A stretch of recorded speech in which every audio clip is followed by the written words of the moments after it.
नमस्कार, आप सभी देख रहे हैं खबर दिन भर। मैं हूं प्रियंका। सिलिकोसिस पीड़ितों की विभिन्न मांगों एवं समस्याओं को लेकर भागीरथ फुले सेना सेवा समिति के तत्वावधान में जिलाध्यक्ष अंजू सैनी के नेतृत्व में सिलिकोसिस पीड़ितों एवं परिजनों ने कलेक्टर देवेंद्र कुमार यादव से मुलाकात की। सीमित प्रवक्ता कवि कृष्ण कुमार ने मीडिया से क्या कुछ कहा, देखिए दौसा से विशंभर जांगिड़ की रिपोर्ट में। जिला कलेक्टर देवेंद्र कुमार यादव जी से पीड़ित परिवारों के साथ मिलकर उनकी समस्याओं से अवगत करवाया और जल्दी से जल्दी इन समस्याओं को हल करने का निवेदन किया। उनकी कई समस्याएं हैं, पीड़ितों को मिलने वाली आर्थिक सहायता राशि और उनको मिलने वाली पेंशन राशि अभी तक नहीं मिली है। इसके लिए उनसे निवेदन किया गया और जल्दी ही इस पर विचार किया जाएगा। खोटकावदा तहसील की ग्राम पंचायत रूपाहेड़ी कला में स्थित पहाड़ी पर हर साल लगने वाला मनसा माता का मेला इस बार भी श्रद्धा और उल्लास के साथ मनाया जाएगा। मेले में हजारों श्रद्धालु माता को ढोक लगाने पहुंचे। मेला स्थल पर पानी, बिजली और छाया की उत्तम व्यवस्थाएं की गई हैं। व्यवस्थाओं का जायजा लेने पहुंचे तहसीलदार अनीता सिंह, थानाधिकारी भारत लाल मेहर, मनसा माता मंदिर के सदस्य सरपंच हरलाल बैरवा और ग्रामीणों ने सभी तैयारियों का निरीक्षण किया। खोटकावदा से सौभाग्य सैनी की रिपोर्ट। बेगू उपखंड अधिकारी मनस्वी नरेश की अध्यक्षता में शुक्रवार को बैठक की गई। यहां अवैध खनन, निर्मगन और भंडारण की प्रभावी रोकथाम की लेकर चर्चा करते हुए आवश्यक दिशा निर्देश दिए गए। उपखंड अधिकारी कार्यालय पर डीएसपी अंजलि सिंह, नायब तहसीलदार विष्णु यादव, थानाधिकारी शिवलाल मीणा, परिवहन विभाग इंस्पेक्टर फॉरमैन, खनन विभाग एवं वन विभाग फॉरेस्टर, थानाधिकारी पारसौली प्रेम सिंह की मौजूदगी में आयोजित की गई। बैठक में खातेदारी जमीन पर अवैध खनन की रोकथाम के साथ ही परिवहन निरीक्षक को निरंतर गश्त पर रखकर अवैध बजरी परिवहन व ओवरलोडेड वाहनों पर आवश्यक कार्यवाही किए जाने हेतु निर्देशित किया गया। बेगू से सोनू शर्मा की रिपोर्ट। जयपुर में करीब 17 साल पहले 13 मई 2008 को हुए सीरियल बम ब्लास्ट के दौरान चांदपोल के रामचंद्र मंदिर के पास मिले जिंदा बम मामले में अदालत ने 4 आतंकियों को दोषी ठहराया है। जयपुर बम ब्लास्ट मामलों की विशेष अदालत में जज रमेश कुमार जोशी जिंदा बम प्लांट करने के मामले में चारों आतंकियों को लेकर मंगलवार को फैसला सुनाएंगे। 8 अप्रैल को ये सुनवाई होगी। अदालत ने जिंदा बम केस में सैफुर रहमान, मोहम्मद सैफ, मोहम्मद सरवर आजमी और शाहबाज अहमद को दोषी ठहराया है। इन सभी को सीरियल ब्लास्ट के मामले में फांसी की सजा सुनाई गई थी, लेकिन हाईकोर्ट ने इन्हें बरी कर दिया था। फांसी की सजा के मामले में राज्य सरकार की अपील सुप्रीम कोर्ट में पेंडिंग है। जयपुर से विक्रम शेखावत की रिपोर्ट। गंगाधार क्षेत्र में विगत दिनों फर्जी पुलिस बनकर क्षेत्रवासियों से लूट व ठगी के मामलों में अचानक बढ़ोतरी को लेकर भारतीय किसान संघ के कार्यकर्ताओं ने बड़ी संख्या में एकत्रित होकर उपखंड अधिकारी को ज्ञापन सौंपा। क्षेत्र में विगत कुछ दिनों से नकली पुलिस बनकर लोगों से लूटपाट की जा रही है। उन्हेल नागेश्वर से गोवर्धन सिंह की रिपोर्ट में देखिए किसान नेता बबलू सिंह ने मीडिया से क्या कुछ कहा। आज के इस विषय को लेकर ज्ञापन सौंपा गया। आज भारतीय किसान संघ ने विगत दिनों से अपने गंगदार क्षेत्र में और डग क्षेत्र में जिस तरह से नकली पुलिस का जो गिरोह घूम रहा है, कुछ दिन पहले हमारे बेल्ला गांव से एक भाषा पे उनके कानों से ऐसे नकली पुलिस वाला बनकर बालिया चुरा के ले गए थे, जिसके बाद कल ही अपने कृषि मंडी से जो मेरे किसान ये सिंह जी चायड़ा वाले और एक और किसान दूल्हालाल जी जो अपने चरूड़ी से आए थे माल लेके यहाँ अपनी गेहूं की फसल बेच के यहाँ ओसवाल दिल मिल के पास से उनसे 50,000 रुपये नकली पुलिस वाले बोलकर ऐसे कि तुम्हारे बैग चेक किए जा रहे हैं, चेकिंग चल रही है और कोई माल वाल की चेकिंग चल रही है, ऐसे NDPS के कोई मामले चल रहे हैं, जैसे चेकिंग चल रही है, ऐसे चेकिंग करने के नाम लेते हुए किसानों के बैग से यहाँ दूल्हालाल जी से 50,000 रुपये निकाले गए। इसी तरह शिव सिंह जी जो यहाँ से अपने बच्चा इनका मॉडल स्कूल डग में पढ़ता है, वहाँ ये फीस जमा कराने गए थे यहाँ से माल बेच के, तो वहाँ वही उन छात्रों ने वही नकली पुलिस वालों ने इनके साथ भी वहाँ अपने लोहार गली के पास से टर्न पे ऐसे इनको खड़ा किया कि भाई तुम्हारा बैग चेक कराओ। जो उन्होंने बोला क्या है कि तुम्हारे पास माल है, तो उन्होंने बैग मेरा बोला किसान बेचारा चेकिंग के चक्कर में 2-4 लोगों के और बैग चेक किए, ऐसे इन्होंने बैग दे दिया, इनके पास जो पैसे थे 50,000 रुपये वो निकाल के ले गए। इसीलिए बीकानेर जिले के बज्जू क्षेत्र के बिकमपुर गांव में मंगलवार को गणगौर सवारी के दौरान खुलेआम फायरिंग करने का मामला सामने आया। इस घटना का वीडियो सोशल मीडिया पर वायरल हो गया है, जिसके बाद गांव में तनाव का माहौल बन गया है। ग्रामीणों ने इस संबंध में थाने में 5 से 7 युवकों के खिलाफ लिखित शिकायत दर्ज करवाई है।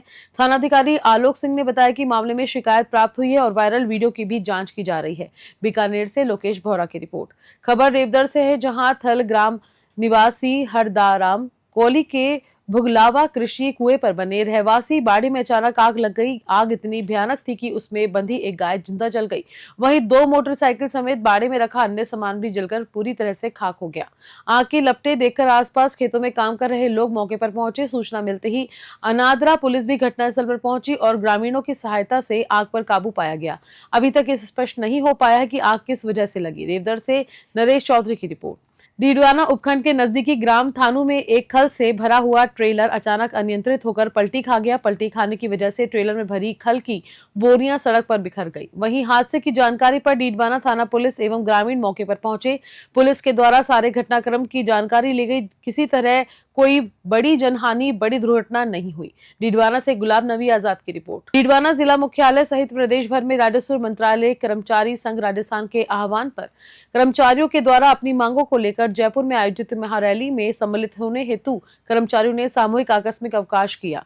अवकाश को लेकर संघ के जिला अध्यक्ष धर्मवीर सिंह ने बताया कि अपनी विभिन्न मांगों को लेकर मुख्यालय से करीब 100 कार्मिकों ने आकस्मिक अवकाश किया है और इसी तरह महारैली में सम्मिलित हुए हैं। संघ की विभिन्न मांगों को समर्थन कार्मिकों के द्वारा दिया गया। डीडवाना से गुलाब नबी आजाद की रिपोर्ट। दौसा दौरे के दौरान कांग्रेस नेता सचिन पायलट ने मीडिया से बातचीत करते हुए केंद्र सरकार पर तीखा हमला बोला।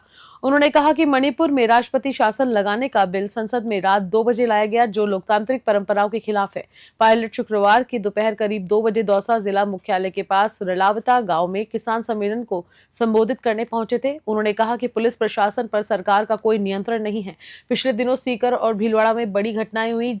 जब पुलिस और प्रशासन और सरकारी तंत्र पर सरकार की नहीं चल रही तो फिर वो बड़ी समस्या पैदा हो सकती है। किसान सम्मेलन को संबोधित करने से पायलट ने गांव में पहले पिता और पूर्व केंद्रीय मंत्री स्वर्गीय राजेश पायलट की प्रतिमा का अनावरण भी किया।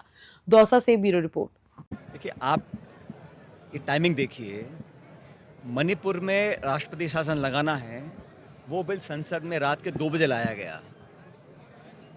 जब अमेरिका ने एक तरह से आर्थिक आक्रमण कर दिया भारत के ऊपर और इतनी ड्यूटी टैरिफ लगा दिए कि हमारा जो उद्योग और जो एक्सपोर्ट का हमारा पूरा भारत की जो ताकत थी उसको कमज़ोर करने का काम किया। जिस राष्ट्रपति को खींच कर प्रधानमंत्री गले लगाते थे, अभी वहाँ होकर आए हैं, उसका पुरस्कार ये मिला है कि इतना भयंकर टैरिफ लगाया है कि अर्थव्यवस्था चरमरा जा सकती है, लाखों नहीं करोड़ों लोगों के रोजगार जा सकते हैं। ऐसे समय पर कि देश में इस पर चर्चा होगी, लोग जवाब मांगेंगे, हमें प्रभावी कार्रवाई करनी पड़ेगी। उससे बचने के लिए बड़े बड़े देशों ने कदम उठा लिए हैं। यूरोप ने, इंग्लैंड ने, चीन ने, कि हम अमेरिका के खिलाफ कदम उठाएंगे।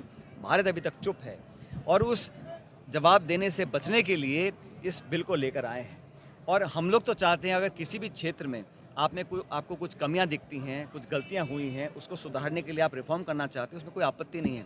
लेकिन ये बिल जानबूझ के लाया इसलिए गया है ताकि लोगों के अंदर एक भ्रम पैदा हो।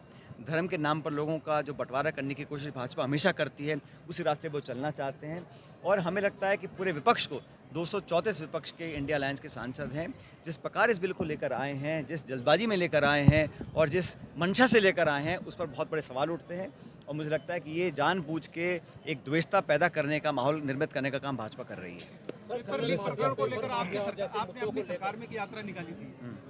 डीडवाना शहर के नागौरी गेट के बाहर स्थित एक खाली प्लॉट में तीसरी बार अज्ञात कारणों से आग लग गई। आग लगने की सूचना पर नगर परिषद की दमकल मौके पर पहुंची और आग पर काबू पाया। किसी तरह की कोई बड़ी जनहानि नहीं हुई है, दुर्घटना नहीं होने दी गई। खाली प्लॉट पर तीसरी बार ये आग लगने की घटना सामने आई। पूर्व में भी 2 बार इस खाली प्लॉट में आग लग चुकी है। ये एक जांच का विषय है। डीडवाना से गुलाब नबी आजाद की रिपोर्ट। धौलपुर में कोतवाली थाना क्षेत्र के समोना गांव में चौंकाने वाली घटना सामने आई, जहां एक विवाहिता ने अपने ससुर, सास और जेठानी को चाय में विषाक्त पदार्थ मिलाकर पिला दिया, जिससे वह बेहोश हो गए, जिन जिला चिकित्सालय में भर्ती कराया गया है। अगले दिन उसी विवाहिता ने भी विष सेवन कर लिया, जिसके बाद उसे भी गंभीर अवस्था में जिला चिकित्सालय में भर्ती कराया गया। विवाहिता के पति ब्रजेश ने बताया कि उसकी शादी 6 महीने पहले मध्य प्रदेश के मुरैना जिले के गाँव में हुई थी। शादी के बाद से ही उसकी पत्नी मानसिक रूप से परेशान रहती थी। पुलिस ने मामला दर्ज कर जांच शुरू कर दी है। अभी तक ये स्पष्ट नहीं हो सका है कि विवाहिता ने ये कदम किन परिस्थितियों में उठाया। पुलिस विवाहिता के पारिवारिक और मानसिक स्थिति की जांच कर रही है। धौलपुर से संजय कसाना की रिपोर्ट। कोटा शहर के नयापुरा थाना क्षेत्र में उस समय अफरा तफरी मच गई जब महाराव भीम सिंह चिकित्सालय के सामने नगर निगम की लो फ्लोर बस में अचानक आग लग गई। बस में करीब 25 यात्री सवार थे, लेकिन चालक की सूझबूझ और तुरंत रिएक्शन से सभी यात्रियों को सुरक्षित बाहर निकाल लिया गया। जियोसेतु इंडिया प्राइवेट लिमिटेड द्वारा संचालित इस बस में अचानक धुआं उठता देखा गया। चालक और परिचालक बस को धीरे धीरे साइड में लेकर सभी यात्रियों को नीचे उतारा। देखते ही देखते बस बुरी तरह से आग की चपेट में आ गई और खाक हो गई। स्थानीय लोगों ने तुरंत दमकल विभाग को सूचना दी। फायर ब्रिगेड की टीम मौके पर पहुंची और आग पर काबू पाया, लेकिन तब तक बस बुरी तरह से जल चुकी थी। नगर निगम के मुख्य अग्निशमन अधिकारी राकेश व्यास ने बताया कि आग कैसे लगी इसकी फिलहाल कोई स्पष्ट जानकारी नहीं मिल पाई है। गनीमत रही कि हादसे में कोई जनहानि नहीं हुई, वरना बड़ी दुर्घटना हो सकती थी। कोटा से कामेंदु जोशी की रिपोर्ट। डीडवाना जिला कलेक्टर पुखराज सिंह ने जीवन ज्योति सेवा संस्थान का दौरा कर वहां रह रहे दिव्यांग एवं मंदबुद्धि बच्चों के साथ समय बिताया और अपने हाथों से उन्हें भोजन कराया। इस दौरान जिला कलेक्टर ने संस्था में व्यवस्थाओं का जायजा लिया और संस्था के बच्चों के खान पान, स्वास्थ्य, साफ सफाई और समय समय पर स्वास्थ्य जांच कराने पर विशेष जोर दिया। जिला कलेक्टर की इस पहल से बच्चों को न केवल भावनात्मक संबल मिला, बल्कि ये भी महसूस हुआ कि वे भी समाज का एक महत्वपूर्ण हिस्सा हैं। डीडवाना से गुलाब नबी आजाद की रिपोर्ट। पल्लू थाना क्षेत्र में आज थानाधिकारी सुशील कुमार उनकी टीम ने गश्त के दौरान बड़ी कामयाबी हासिल की। सरदार शहर हनुमानगढ़ मेगा हाईवे पर पुलिस थाना पल्लू के सामने एक संदिग्ध स्कॉडा कार को रोका गया, जिसकी तलाशी लेने पर उसमें 25 किलोग्राम अवैध डोडा पोस्त चुरा भरा हुआ मिला। पुलिस ने मौके से मुलजिम हरप्रीत सिंह उर्फ हैरी को गिरफ्तार कर लिया है। इस मामले में पुलिस ने एनडीपीएस एक्ट के तहत केस दर्ज कर लिया है। पल्लू से विनोद चौधरी की रिपोर्ट। खबरों में फिलहाल इतना ही। मैं लेती हूँ इजाजत। नमस्कार।